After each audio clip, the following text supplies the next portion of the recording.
Raipur police की बड़ी कार्रवाई, 35 किलो गांजा के साथ आरोपी गिरफ्तार। गांजा की कीमत लगभग 3 लाख रुपए।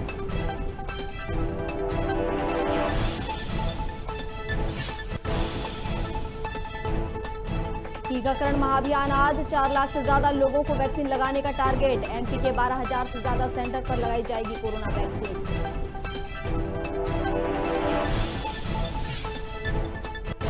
मध्य प्रदेश में कोरोना के 16 नए केस, इंदौर में 8, भोपाल में 6, जबलपुर में 2 कोरोना पॉजिटिव मिले। प्रदेश में एक्टिव मरीजों की संख्या 140।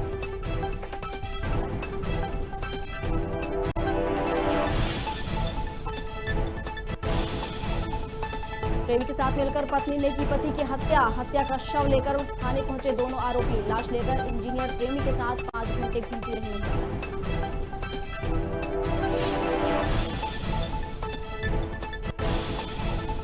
जूडा की हड़ताल जारी, नीट पीजी काउंसलिंग जल्दी कराने की मांग को लेकर देश भर में जूडा कर रहे आंदोलन। बीते 24 घंटे में टाले गए 11 ऑपरेशन।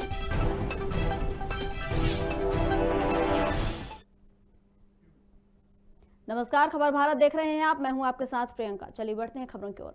भोपाल के कटारा हिल्स इलाके में महिला ने प्रेमी के साथ मिलकर अपने पति की हत्या कर दी। उसने हत्या करने से पहले पति को नींद की 10 गोलियां दी, जिसके बाद इंजीनियर प्रेमी के साथ हथौड़ी और डंडे से हमला कर पति की हत्या कर दी। शव को ठिकाने लगाने में सफल नहीं होने पर दोनों थाने पहुंच गए। महिला ने पुलिस पूछताछ में बताया कि पति उसके चरित्र पर शंका करता था। पुलिस की जांच में सामने आया कि पति ने पत्नी को प्रेमी के साथ पकड़ लिया था। इसी बात को लेकर दोनों के बीच विवाद होता रहता था। कटारा हिल्स में कल और आज की जो दरमियानी रात है उसमें एक व्यक्ति की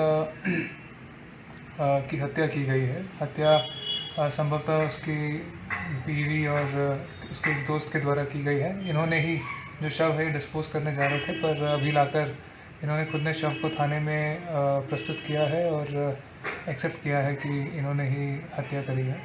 इन दोनों को अभी हिरासत में लिया गया है, आगे की विवेचना जारी। अन्य राज्यों की तरह मध्य प्रदेश में भी कोरोना के मरीजों की संख्या में इजाफा हो रहा है। बीते 24 घंटे में कोरोना के 16 नए केस मिले हैं। वहीं राजधानी भोपाल में कोरोना के 6 और जबलपुर में 2 नए केस मिले हैं।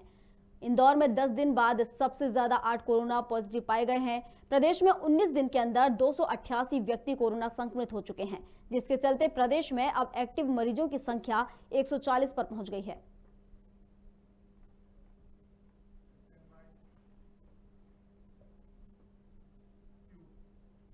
प्रदेश में आज टीकाकरण का महाअभियान चलाया जा रहा है, जिसके तहत एमपी के 12,000 से ज्यादा सेंटर पर कोरोना वैक्सीन की सेकेंड डोज लगाई जाएगी। इसके तहत 4 लाख से ज्यादा लोगों को वैक्सीन लगाने का टारगेट रखा गया है।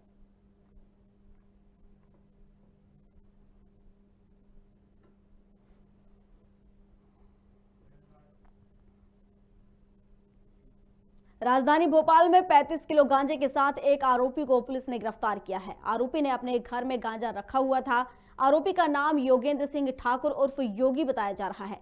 खबर मिलने पर साइबर सेल और थाना डीडी नगर पुलिस ने कार्रवाई की। आरोपी के ऊपर लूट मारपीट के लगभग आधा दर्जन केस दर्ज हैं। आरोपी के खिलाफ नारकोटिक्स एक्ट के तहत मामला दर्ज किया गया है।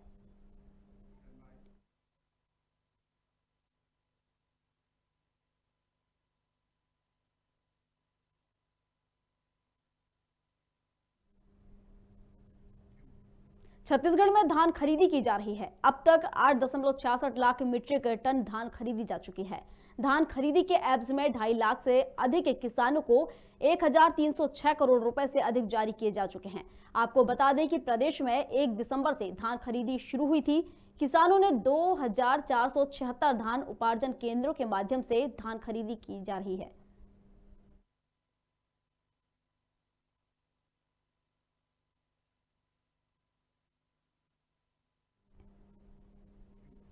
बस स्टैंड के पास क्राइस्ट ज्योति स्कूल के सामने वाली गली में पंजाब बैंक के सामने आग लग गई है। आशु खत्री के केवल गोदाम में लगी आग थी। गोदाम में रखी जियो और एयरटेल कंपनी की केबल सहित अन्य सामग्री जलकर खाक हो गई है। करीब 20 लाख पक्का नुकसान बताया जा रहा है। करीब 20 लाख रुपए का नुकसान बताया जा रहा है। कोलगवा पुलिस मौके पर पहुंचकर आग पर काबू पाया।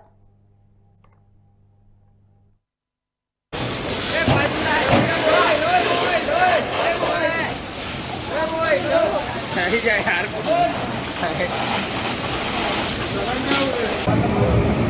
नाम बताया वो? CP CM Dwivedi.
नहीं यार, अभी तो हम आ रहे हैं, पता चला।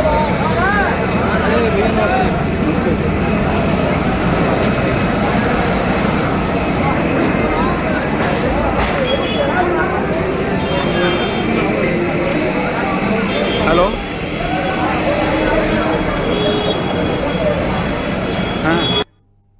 राजगढ़ के जीरापुर में अज्ञात चोरों ने जीरापुर थाने के राजाहेड़ी गांव के एक मकान से नकदी व कीमती सामान चोरी कर फरार हो गए। मिली जानकारी के अनुसार बालू सिंह के सूने मकान से 35,000 नकदी व 500 ग्राम चांदी के जेवरात चुरा ले गए चोर। इसी के साथ सत्यनारायण के किराना की दुकान से 12,000 रुपए नकदी और किराना का सामान चुरा कर ले गए। इसी के साथ मनोज सिंह की बकरी भी चुरा कर ले गए। चोरों की शिकायत को लेकर सूचना दी गई, जिसके बाद जांच चल रही है। बता दें कि चोर मौका पाकर चोरी को लगातार अंजाम दे रहे हैं।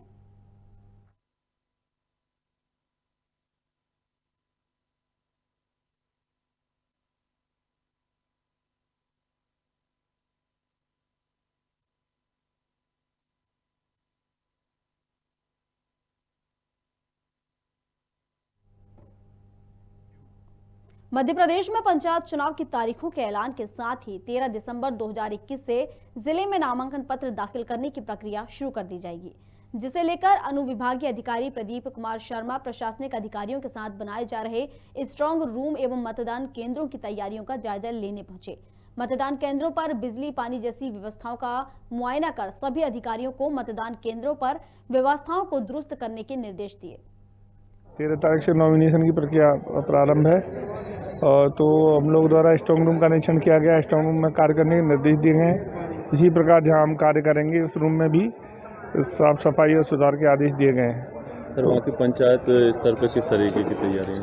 पंचायत स्तर पे तो अभी तो मतदान, सबसे पहला तो ये है कि मतदान केंद्रों का ये भौतिक सत्यापन करके मतदान केंद्रों में आधारभूत सुविधाएं उपलब्ध कराई जाएंगी, जैसे बिजली, पानी, शौचालय, ये सुनिश्चित होगा।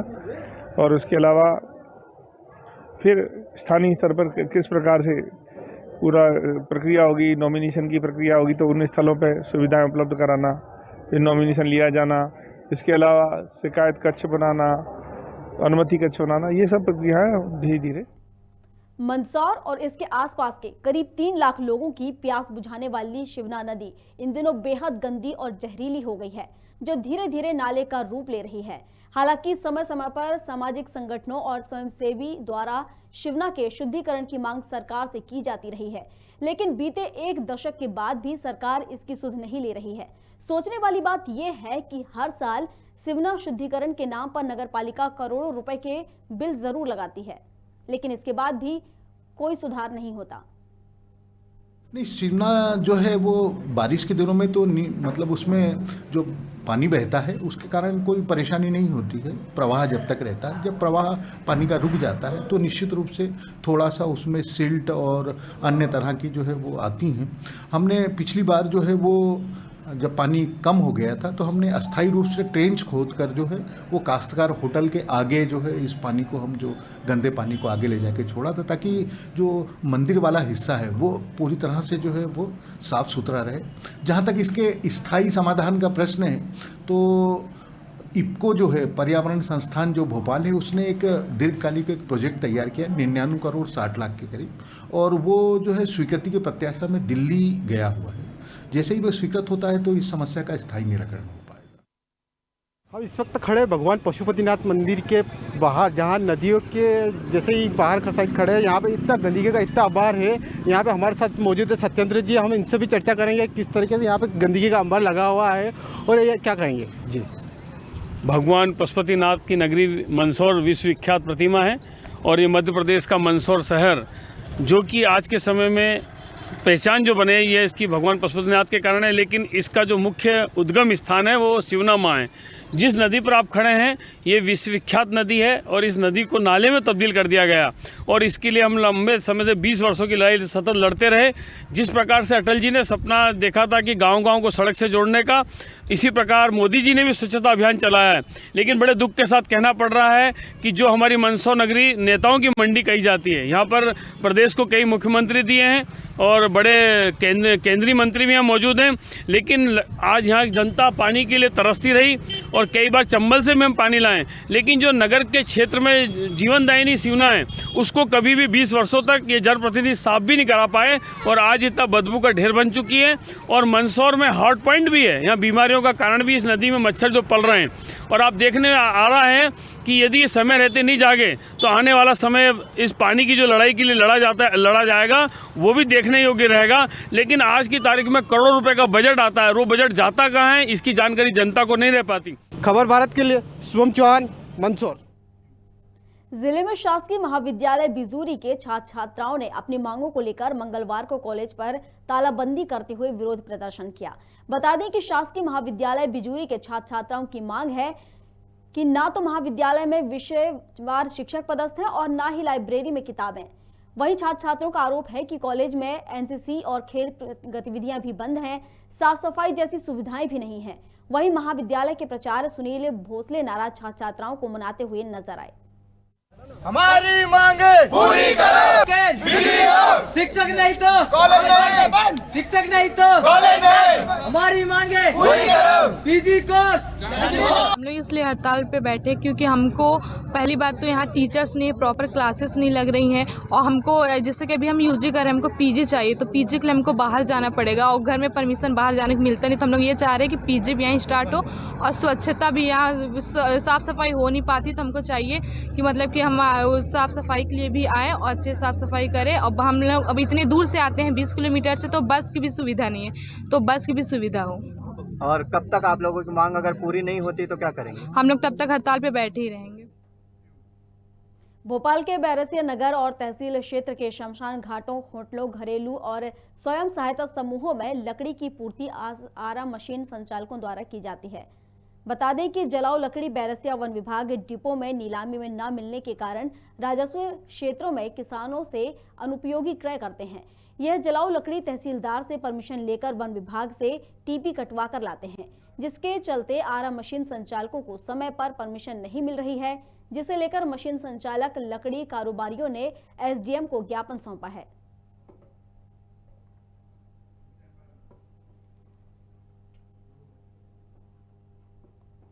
हमारे द्वारा लकड़ी की पूर्ति की जाती है। ये जलाऊ लकड़ी हमें बैरसिया वन विभाग डिपो में नीलामी में नहीं मिलने से 12 राजस्व क्षेत्रों में किसानों से अनुपयोगी क्रय करते हैं। ये जलाऊ लकड़ी हम तहसीलदार महोदय से परमिशन कराकर वन विभाग से टीपी कटवा कर लाते हैं। ये लकड़ी जो कारोबारी हैं आरा मशीन वाले, आरा मशीन के जो संचालक हैं, इनकी कुछ समस्या है हम लोगों की। 9 आरा मशीनें हैं बैरसिया में और 8-10 व्यापारी हैं लकड़ी के। इनको समस्या ये आ रही है कि फॉरेस्ट वाले जो पहले जलाऊ लकड़ी बिना टीपी के आ जाती थी, जलाऊ जो बैरसिया क्षेत्र में हम लोग शमशान घाट में सप्लाई करते हैं, बैरसिया प्रॉपर में सप्लाई करते हैं, पूरे तहसील में जलाऊ लकड़ी सप्लाई करते हैं हम लोग। लेकिन हम लोगों को समस्या आ रही है जलाऊ लकड़ी अपने परिसर में लाने के लिए, तो इसलिए एसडीएम साहब से निवेदन करने आए हैं कि हमें जलाऊ लकड़ी में अपने परिसर में लाने की छूट दी जाए।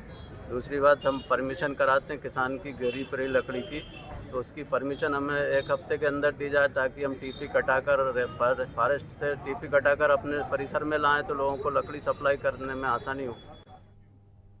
जल संसाधन, मछुआ कल्याण एवं मत्स्य विभाग के मंत्री तुलसीराम सिलावट ने समीक्षा बैठक की, जिसमें निर्देश दिए गए कि प्रदेश में मछुआरों की आर्थिक उन्नति, जनजाति भाइयों को विशेष अधिकार और मछली उत्पादन बढ़ाने के लिए मछुआ संशोधन नीति बनाने को लेकर ड्राफ्ट बनाया जाए, जिसके लिए पड़ोसी राज्य की मछुआ नीति का भी अध्ययन किया जाए। उनके हितग्राही बिंदुओं और ड्राफ्ट में लेने के साथ ही विशेषज्ञ व्यक्तियों की सलाह भी ली जाए।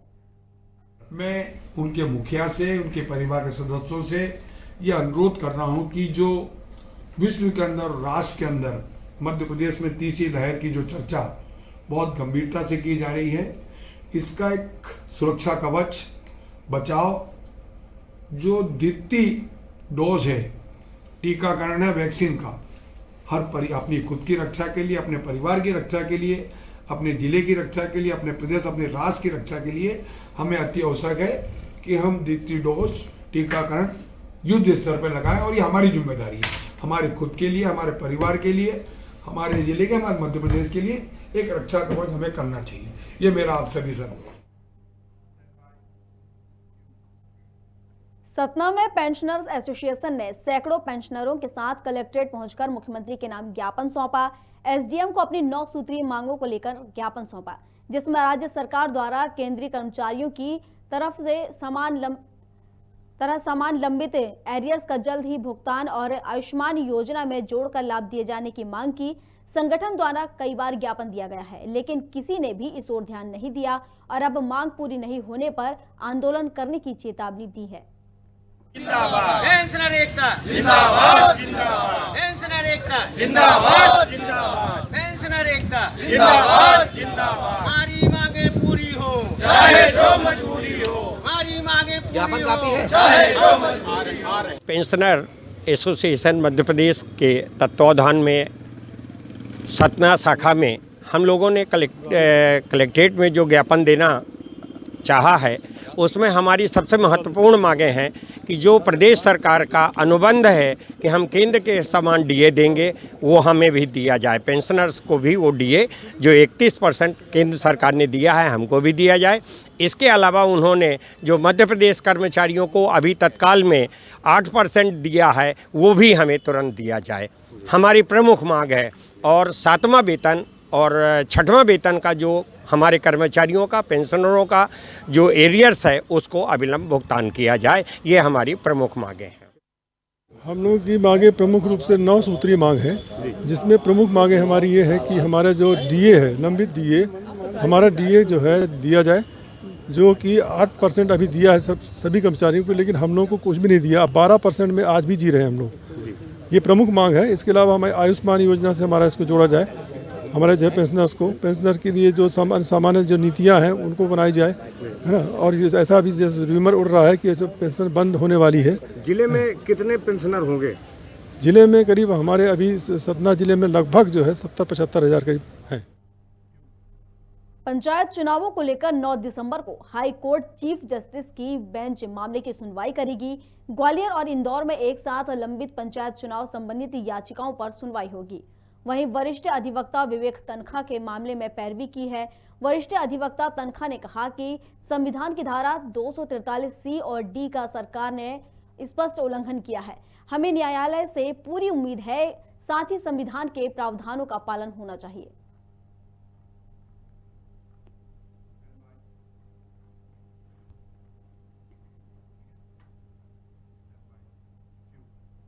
मध्य प्रदेश के रतलाम में दुल्हन घोड़ी पर बैठकर दूल्हे के घर बारात लेकर पहुंची। दुल्हन के साथ उसके परिवार और रिश्तेदार भी मौजूद थे। दरअसल श्रीमाली समाज में एक अनूठी परंपरा है, जहां दुल्हन शादी के एक दिन पहले दूल्हे के घर घोड़ी पर बैठकर दूल्हे को शादी के लिए आमंत्रित करती है, जिसके बाद इसी घोड़ी पर बैठकर दूल्हा बारात लेकर उसके घर पहुंचता है। रतलाम के श्रीमाली वास में रहने वाली आयुषी ने इस समाज की इस परंपरा को आगे बढ़ाया है।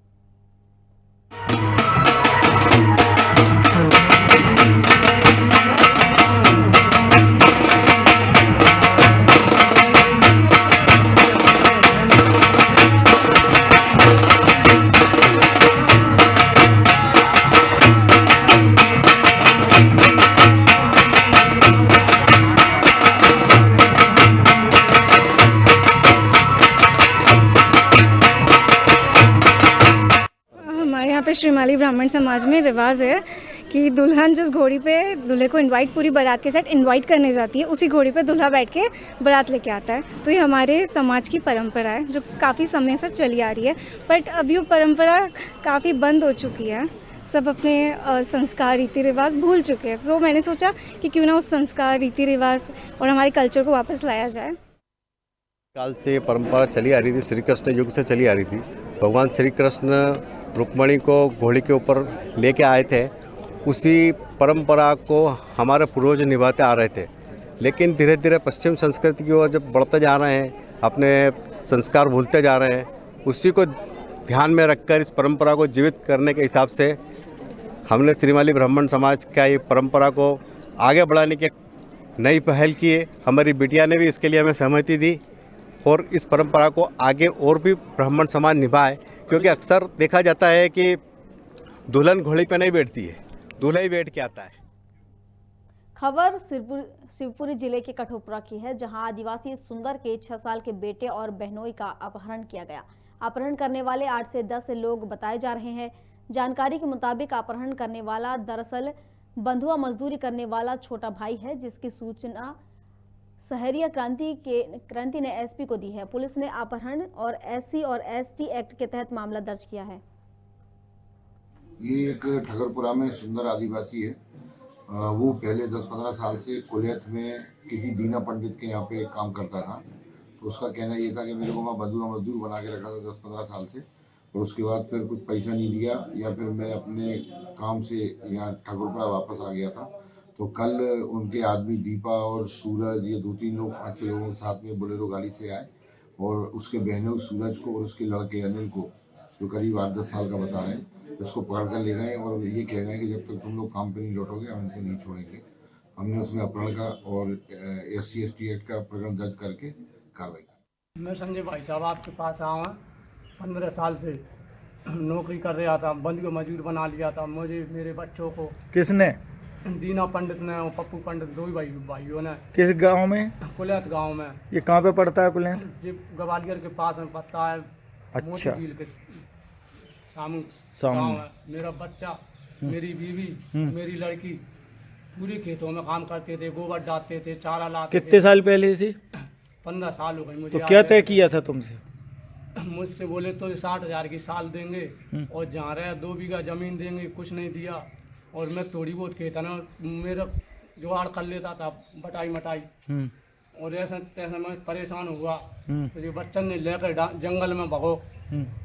और कब भगा तू जंगल में? कितने साल काम किया तूने वहाँ? मैंने 15 साल काम किया भाई। पूरे परिवार ने? पूरे परिवार ने। कितने सदस्य थे? कौन कौन? 5, दीपू, कल्लो, मेरी मोड़ी, और मेरी बीवी, और मेरे 2 बच्चे और मैं। मुख्यमंत्री शिवराज सिंह चौहान ग्राम पंचायतों के लिए काफी योजनाएं निकाल रहे हैं। वहीं श्योपुर जिले की ग्राम पंचायत फिरोजपुरा में बड़ी गड़बड़ी सामने आई है। ग्राम पंचायत सचिव पर सरपंच के बिना हस्ताक्षर कराए 15 लाख की राशि के गबन का आरोप लगा है। मामले पर सचिव ने ग्रामीणों से बड़े ही बदतमीजी और गाली गलौज के साथ बातचीत की। नल जल योजना के लिए ग्रामीणों से ही एंटीमेंट करवाने को कहा जा रहा है, जिसमें ग्रामवासियों ने काफी आक्रोश देखा जा रहा है। समस्या ये है कि बिना शान पैसा निकल लिया। अच्छा, 7 महीना हो गया, 7 महीना से मैं शान निकल रहा उसका कागजन पे 7 बिना शान पैसा। किसने निकाले? पूर्ण ने। ये कौन है? सेक्रेटरी। अच्छा, कितने रुपए निकाले? 15 लाख। जिसके आपको जानकारी नहीं है? कोई जानकारी नहीं। साइन भी नहीं कराते आप? साइन भी नहीं किया। क्या चाहते हो शासन से? शासन से कहता साहब हमारा 15 लाख रुपया मैं कहाँ से दूंगा, गरीब आदमी, अनपढ़ आदमी है। पीढ़े लेता होता जब भी फिर भी देख लेता अनपढ़ आदमी। कि आपने अभी बताया मुझे, ये मेरे संज्ञान में अभी आज के दैनिक न्यूज़पेपर से भी आई है, जिसमें बताया गया कि 15 लाख रुपए का इस प्रकार से सचिव ने आहरण कर लिया है। तो अभी चूँकि संज्ञान में आई गया है और आपके द्वारा भी मेरे को विस्तृत रूप से अभी बताया है, तो मैं इसकी जांच कराता हूँ और नियमानुसार पे कार्रवाई की जाएगी। खबर भारत में खबरों का सिलसिला लगातार जारी है। आप बने रहिए हमारे साथ और देखते रहिए खबर भारत। नमस्कार।